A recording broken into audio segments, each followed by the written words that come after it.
कोण होतीस तू काय झालीस तू मालिकेच्या आजच्या 7 जुलैच्या भागात कावेरी मंदिरात एकटीच काळजी करत असताना नेमका यश तिथे येतो आणि तिला धीर देतो की हे बघा, मला माहिती आहे की तुम्ही चिकूची काळजी करताय, परंतु अजिबात काळजी करू नका.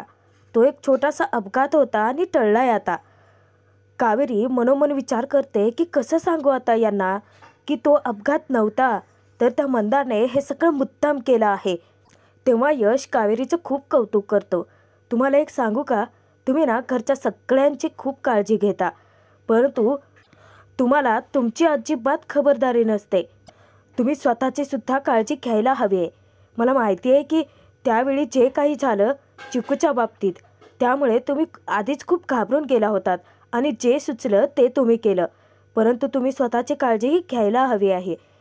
तेव्हा कावेरीला यशच्या रूपात एक नवीन आशा मिळते. विचार करते की मंदारबद्दल यशला सगळं खरं सांगावं का, आणि दुसऱ्याच सेकंदाला मंदारचं सत्य ती यशला सांगणार. तोच यशचा फोन वाजतो. सुलक्षणा यशला ओरडते की न सांगता कुठे गेलायस, घरी ये पटकन. यश विचारतो की बोला ना, तुम्हाला काहीतरी सांगायचं होतं ना मला. कावेरी तो विषयच टाळते. तेव्हा यश विचारतो परत खोदून की अहो सांगा ना, तुम्हाला जे सांगायचं असेल तुम्ही मला सांगू शकता. तेव्हा कावेरी म्हणते की राहू देत, तसंही वाट बघत असतील ना घरी, उगाच त्या काळजी करतील, आणि ती तशीच तेथून निघून जाते. तेव्हा यश तिच्याबद्दल विचार करतो की मला माहिती आहे तुमच्या मनात असं काहीतरी सलतंय की जे तुम्हाला सतत अस्वस्थ करतंय आणि ते सांगायला तुम्ही संकोच करताय, परंतु मला खात्री आहे तुम्ही मला विश्वासाने एक दिवस नक्की सगळं सांगाल. तुमच्या मनातलं सगळं मी नक्की जाणून घेईन. त्यानंतर यशही घरी निघून जातो. त्याचनंतर दुसऱ्या दिवशी धर्माधिकारी कुटुंबात विठुराय रखुमाईची आषाढी एकादशी निमित्त पूजा पार पडणार असते. त्याच वेळेस सगळेच जण तयारीला लागलेले असतात. प्रत्येकाने आपापली कामं वाटून घेतलेली असतात. त्याचप्रमाणे यश कावेरी दोघेही तुळशीहार बनवतात. त्याच वेळेस यश परत कावेरीला विचारतो की काल तुम्ही मंदिरात मला काहीतरी सांगणार होतात ना. तेव्हा कावेरी विचार करते की बापरे, आता तर घरात सगळेच जण आहेत, मला मंदारबद्दल यशला सगळं सांगायचं आहे, परंतु कसं. तेव्हा यश हसतो. कावेरीला विचारतो की झालं, परत पडलात ना विचारात. आता या सस्पेन्सची उत्सुकता जास्त ताणून धरताय बरं का तुम्ही. इतक्यात सुलक्षणा यशला विचारते की तुळशीहार झालेत. यश म्हणतो की हो मा, हे काय झालेच आहेत, आणि तो उठून सुलक्षणाजवळ जातो. तेव्हा काकू यमुना दोघीही एकमेकींना खुणावतात, कारण त्यांना काहीतरी ड्रामा हवाच असतो. सगळं सागरसंगीत पार पडलं तर त्यांच्या आत्म्याला शांती कशी मिळणार ना. तेव्हा यमुना विचार करते की एवढ्या शांततेत सगळं शांत पार पडून नाही ना चालणार, काहीतरी व्हायलाच हवंय. इतक्यात कावेरीही उठते. यश आता विठ्ठल रखुमाईच्या मूर्तीला तो तुळशीहार घालणार, तोच कावेरीही पाठीमागून दुसरा तुळशीहार घेऊन यशच्या मागेच येत असते. तेव्हाच नेमकं यमुना तिच्या पायात पाय अडकवून तिला पाडण्याचा प्रयत्न करते, परंतु मोठा चमत्कारच घडतो, कारण कावेरी तर पडतच नाही, उलट तोंडघशी पडते ती स्वतः यमुनाच. कावेरीच्या हातामधले असलेला तुळशीहार उडून रखुमाईच्या गळ्यात जाऊन पडतो आणि नेमकं यश विठुरायाला तुळशीहार घालत असतो. खरं तर विठ्ठल रखुमाईने खूप मोठा पुढचा संकेतच दिलेला असतो की यश कावेरी एकत्र येणार आहेत, आणि ती जी घटना घडते त्यामुळे अख्खं धर्माधिकारी कुटुंब जबरदस्त हादरलेलं असतं. काकू, सुलक्षणा, श्रीकांत, यमुना, विद्या, निशा सर्वच जण धक्क्याने फक्त कावेरीकडे पाहत असतात. यशही कावेरीकडे पाहतो. दोघांची थोडा वेळ नजरानजर होते, कारण तात्पुरतं कोणाला काहीच कळलेलं नसतं आणि यमुनाचा प्लॅनही फसलेला असतो. कावेरी ज्या वेळेस रागात यमुनाकडे पाहते, कारण तिला पायात पाय अडकवून पाडण्याचा तर प्रयत्न तिनेच केला होता ना, तर यमुना मोठ्याने कांगावा करायला लागते. आता स्वतः केलेली चूक झाकून कशी ठेवायची, मग ती पांघरून घालायला लागते. उलट कावेरीवरती चिडचिड करते. तिला चाप विचारते की काय गये, माझ्याकडे कशाला रागानं बघतेस, तुझं लक्ष कुठं असतं. मा, काही असू देत, चांगलं कार्य असू देत, त्यामध्ये ना हिला विघ्न हे आणायचंच असतं. हिचं ना हे नेहमीचंच ठरलेलं आहे. यमुना ज्या वेळेस कावेरीला खडसावते तेव्हा यश मध्यस्थी घेतो. कावेरीच्या बाजूनं तो ठाम उभा असतो. यमुनाला तो सांगतो की ती प्लीज, निदान आजचा दिवस तरी तमाशा नकोय. आणि हार तर शेवटी रखुमाईच्याच गळ्यात पडलाय ना. तेव्हा सुलक्षणाचीही काही हरकत नसते. सुलक्षणा सुद्धा कावेरीला आज टोकत नाही किंवा काही खडे बोल सुद्धा ऐकवत नाही. यश विचारतो की आपण आता पारायणाला सुरुवात करायची का? यशने कावेरीला हरिपाठाला सुरुवात करायला सांगता क्षणी परत सगळेच शॉक होतात. तेव्हा यमुना परत कावेरीचा पान उतारा करते. यशला विचारते की यश, बरं आहेस ना? नाही म्हणजे तू हरिपाठ आणि हिला वाचायला सांगतोयस, जमणार आहे का? नाही म्हणजे MBA आहे हे. अरे, तुला तुझ्या वडिलांनी खूप जास्त शिक्षण दिलं आहे ना, हे सगळं तुला जमतच नसेल. नाही म्हणजे हरिपाठ, श्लोक, स्तोत्र, रूढी, परंपरा हे सगळे पॉईंट तुझ्या सिलेबसमध्ये नसतीलच ना गं? इतके टोमणे मारते ती कावेरीला सगळ्यांसमोर. तरी कावेरी चिडीत चुपच. जन्माची तिला अत्तल घडवायला 2 मिनिटं लागत होत्या फक्त. तरीही मोठ्यांचा मान राखून आणि घरात पूजा आहे याचं भान राखून कावेरी शांत उभी असते. नाही म्हणजे हे सगळं करणं तुला खूप ओल्ड फॅशन आणि आउटडेटेड वाटत असेल, नाही का? बघ म्हटलं होतं की नाही, जमणारच नाही आहे ग हिला. आत्तापर्यंत यमुनाचे सगळे टोमणे कावेरी शांतपणे ऐकून घेते. तिला काय येतं आणि काय नाही ती पुढच्या सेकंदाला दाखवूनही देते. विठुरायाचे आशीर्वाद घेता ती हरिपाठाला बसते. परंतु हरिपाठ ती बघून म्हणत नाही, तर डोळे बंद करून हात जोडून. जेव्हा कावेरी हरिपाठ म्हणायला सुरुवात करते तेव्हा एकेकाची थोबाडं बघणारायक झालेली असतात. कावेरीने यमुनाला न मारताही चांगलीच कानशिलात लगावलेली असते. आपसुकच आता सगळ्यांचे हात जोडले जातात. ज्यावेळेस कावेरी हरिपाठ म्हणायला सुरुवात करते, सुलक्षणा तर अवाक होऊन पाहायला लागते की ही तीच कावेरी आहे का? सगळ्यांना विश्वास बसेनाचं होतं. कावेरी हरिपाठ म्हणण्यातच मग्न असते. डोळे बंद केलेले असतात, हात जोडलेले असतात. तेव्हा सुलक्षणा घरच्या सगळ्यांना इशारा करते आणि तिथे खाली बसून हरिपाठ ऐकायला सांगते. तेव्हा यशला तर इतकं नवल वाटतं की तो आश्चर्याने तिच्याकडे पाहतच राहतो. सगळेच जण शांततेत हात जोडून कावेरी हरिपाठ म्हणत असताना ते मनोभावे ऐकतात. यशही मुद्दाम यमुनाला आता टिवचतो. तो कावेरीकडे बघायला सांगतो. परंतु थोडीच आता यमुनाची नजर वर येणार आहे, कारण कावेरीने मस्त तोंडावर आपटवलेलं असतं तिला. हरिपाठ म्हणून झाल्यानंतर जेव्हा सगळेजण हात जोडून विठुरायाला नमस्कार करतात तेव्हा कावेरी यमुनाच्या प्रश्नाचं सडेतोड उत्तर देते की मला काय फक्त माझ्या बाबांनी ध्येयवादी बनवलेलं नाही आहे, तर आपल्या रूढी, परंपरा, पोथी, पुराणं, त्याच्या मागचं पुस्तकी ज्ञानापेक्षाही त्याच्या पलीकडचं मर्म त्यांनी समजावून सुद्धा सांगितलंय. आणि परंपरा काय फक्त पाळायच्या असतात असं नाही, तर त्या समजून उमजून त्या मनात रुजवायच्या असतात. माझ्या बाबांनी मला हे शिकवले. तेव्हा सुलक्षणाला सुद्धा कावेरीचं म्हणणं पटतं. एखादी मुलगी शिकली आहे आणि तिला हे सगळं काहीच जमत नाही आहे असं म्हणणं म्हणजेच त्यांना आउटडेटेड आणि ओल्ड फॅशन वाटतं, नाही का? कावेरीने यमुनाच्या प्रत्येक प्रश्नाचं सनसनीत उत्तर देऊन तिला असा चपराक मारलेला असतो की यशला तिच्यावरती इतकं हसू येतं तो कंट्रोलही करू शकत नसतो. आणि यमुना डोळे वटारून त्याच्याकडे पाहते. त्यानंतर सुलक्षणा यशला पारायणाला सुरुवात करायला सांगते. तेव्हा कावेरी उठून विद्याजवळ जाऊन बसते आणि यशने आता कावेरीची जागा घेतलेली असते. विद्या कावेरीचं खूप कौतुक करते आणि ते काही यमुनाला ऐकवत नसतं बरं का.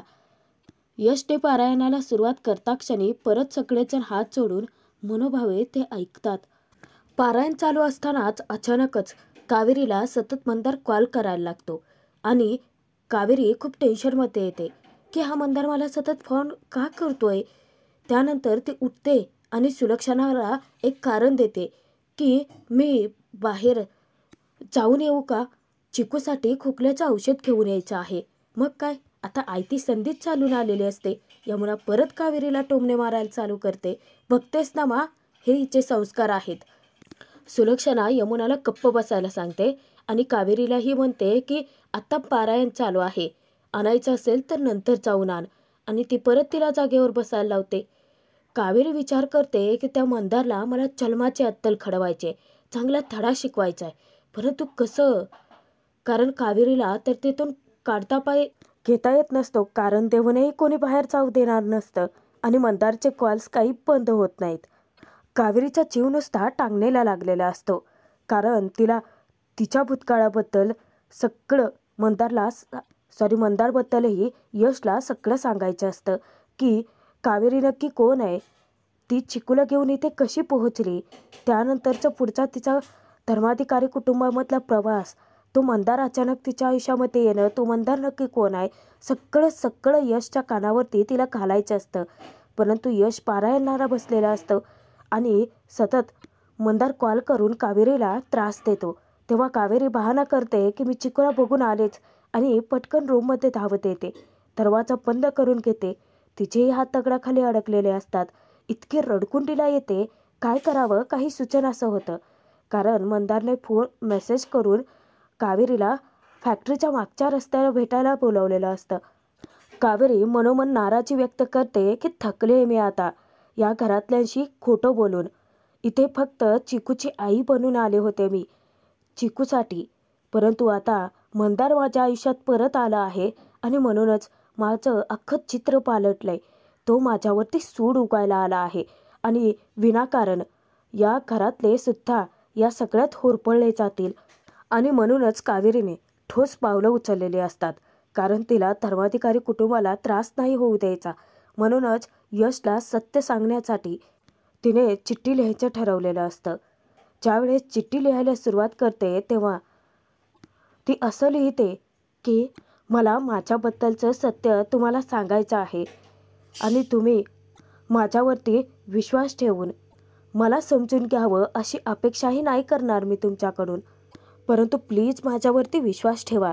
मी जे काही केलं तो फक्त माझा नाईलाज आणि माझ्या आवडत्या व्यक्तीला दिलेलं वचन होतं. कावेरीने त्या चिठ्ठीमध्ये स्वतःबद्दलची सगळी माहिती लिहिलेली असते. तिच्या भूतकाळात नक्की काय घडलं होतं, तिच्या बाबांचा जीव कुणामुळे गेला, तो मंदार कोण आहे, ते सगळं त्या चिठ्ठीमध्ये लिहिलेलं असतं. आणि बाहेर यशचं वाचून झाल्यानंतर आता काकू पारायणाला बसलेली असते. तोचपर्यंत इकडे कावेरी यशच्या रूममध्ये धावत येते आणि यशच्या फोटो फ्रेमखाली ती चिठ्ठी ठेवून बाहेर येते. त्यानंतर सुलक्षणाकडे येत ती परत परवानगी मागते की चिकूसाठी मी खोकल्याचं औषध आणि डायपर घेऊन येते. परत यमुना तिच्यावरती खेकसते की तुला सांगितलेलं कळत नाही का गं, मगाशीच म्हटली होती ना तुला की पारायण संपल्यानंतर जा, कुठे जायचं आहे तिथे. तेव्हा श्रीकांत मध्यस्थी करतो आणि श्रीकांतमुळे कावेरीला घराबाहेर पडता येतं. यमुनाला आता तिच्यावरती बारीक नजर ठेवायची असते की कावेरी अशी अचानक तडकाफडकी कुठे गेली असावी. ती कावेरीचा पाठलाग करणार. सुलक्षणा तिला अडवते आणि तिला दटावून सांगते की आता पौर्णिमाचं झालं ना की तुला पारायणाला बसायचं आहे, त्यामुळे कुठे जाऊ नकोसा. तेव्हा यमुना 5 मिनिटं मागते. बाहेर येता क्षणी ती विचार करते की कावेरी गायब कुठे झाली. आणि त्यानंतर कावेरीचा पाठलाग करण्यासाठी ती तिच्या मैत्रिणीला फोन करते. मैत्रिणीला सांगते की प्रिया, माझे एक काम कर, माझी मोठी वहिनी आहे ना, ती आत्ताच जस्ट घराबाहेर पडले आहे, तुला फक्त तिचा पाठलाग करायचा आहे. ती जाऊन कोणाला भेटते, काय करते, त्याचे फोटोज फक्त तुला मला काढून पाठवायचे. हे बघ प्लीज, आत्ता मला विचारू नकोस का कशासाठी, मी नंतर तुला सगळं सांगेन, परंतु प्लीज प्लीज माझ्यासाठी एवढं करशील का. यमुनाची मैत्रीण तिचं काम करायला तयार होते तेव्हा यमुना फोन ठेवता क्षणी म्हणते की आली मोठी हरिपाठ म्हणून मला इम्प्रेस करणारी, आता बाहेर जाऊन ही माझी नक्की खरं बोलते की खोटं तर लवकरच कळेल. इकडे कावेरी चौथाळलेल्या नजरेने धावत जाऊन डायरेक्ट मंदारवरती हल्लाच करते आणि त्याला जाब विचारते की मला माहिती आहे की तू कशासाठी आला आहेस, तुला मला कायमचं संपवायचं आहे ना, आधीच माझं आयुष्य पूर्ण उद्ध्वस्त केलं आहेस तू. तेव्हा मंदार नाटकीपणा तर त्याचा काही संपतच नाही आणि त्याच्या त्या भोळ्या बाबड्या चेहऱ्यावरती कावेरी विश्वास ठेवणारच नाही, कारण आधी एकदा विश्वास ठेवून ती फसली आहे. मंदार तिला समजावण्याचा प्रयत्न करतो की कावेरी प्लीज माझ्यावरती विश्वास ठेव, अगं मी इथे तुझ्यावर कोणताही सूड उगवायला आलेलं नाही आहे. मी बदललोय. कावेरी विचारते की तू आणि बदललायस. तू ना कुत्र्याचं शेपूट आहेस मंदार. तू कधीच सरळ नाही होऊ शकत. तेव्हा मंदार कावेरीला चोराचं तूर ढकलतो आणि तिला शपथ घेत सांगतो की प्लीज अगं कावेरी, प्लीज माझ्यावरती विश्वास ठेव. मी खरंच बदललोय आणि मला माझा भूतकाळही नको होता. म्हणूनच तर मी माझं नावही बदललंय. हे बघ, मला जर तुला उद्ध्वस्त करायचंच असतं तर सुलक्षणा काकूला मी घरी येता क्षणी तुझ्याबद्दल सगळं सांगितलं असतं. त्याच वेळेस तुला पेड्या ठोकून जेलमध्येही टाकलं असतं. कारण अजूनही गावाकडे तोच समज आहे की तुझ्या बाबांचा खून तू केलायस. परंतु मी असं काहीच केलं नाही अगं. प्लीज माझ्यावरती विश्वास ठेव. तो फक्त कावेरीला आपल्या जाळ्यात अडकवण्याचा प्रयत्नात असतो. मंदार हात जोडून स्वतःच्या जीवाची कावेरीकडे भीक मागत असतो आणि कावेरी त्याच्या या नाटकाला अजिबात भुलत नाहीत. बंद कर तुझी नाटकं. तुझी हिंमत कशी झाली? घरात घुसून चिकूचा जीव घेण्यापर्यंत मजल केली तुझी. मंदारचं काही ऐकून न घेता काठीने कावेरी मंदारला जोराचं मारायला लागते. मंदार थोडा वेळ तिचा मार खाऊनही घेतो. परंतु जेव्हा त्याला असह्य होतं तेव्हा तो वरच्यावरतीच हवेत काठी झेलून धरतो आणि चोराच्या कावेरीला परत धक्का देऊन ती काठी दूर फेकून देतो. आता ती सगळी शूटिंग कावेरीची मैत्रीण प्रिया गुपचूप तिच्या मोबाईलमध्ये काढते. तेव्हा त्या दोघांना माहितीच नसतं की त्यांचा कोणीतरी पाठलाग करतंय, नजर ठेवून आहे त्यांच्यावरती. शेवटी आता कावेरीसमोर मंदार आपल्या खऱ्या रूपात येतोच आणि त्याला त्याचा खरा रंग दाखवायला भाग पाडलेलं असतं कावेरीनेच. तर आजचा भाग इथेच संपतोय. पुढील भागात बघूयात. ज्यावेळेस सुलक्षणा यशच्या रूममध्ये त्याचे कपडे ठेवायला जाते तेव्हा नेमकी कावेरीची चिठ्ठी उडून तिच्या पायात येऊन पडते. तर कावेरीचं पितळ उघडं पडलेलं असतं. कावेरी घरी परत येता क्षणी यश तिला जाब विचारतो की तुम्ही आमच्या सगळ्यांशी खोटं का बोललात. तेव्हा यमुना हातात पुरावा घेऊन तयारच असते. कावेरीला तो पुरावा दाखवत ती जाब विचारते की तुझं खोटं पकडलंय अगं आता. आणि हा बघ पुरावा. मंदारसोबतची तिचे व्हिडिओ रेकॉर्ड करण्यात आली आहे. ते पाहता क्षणी कावेरीच्या पायाखालची जमीनच हादरते. आता त्या व्हिडिओच्या पुराव्याने नक्की काय धमाका घडेल आणि यशसाठी लिहिलेली चिठ्ठी जर यशने वाचली तर कावेरीला तो मदत करेल का?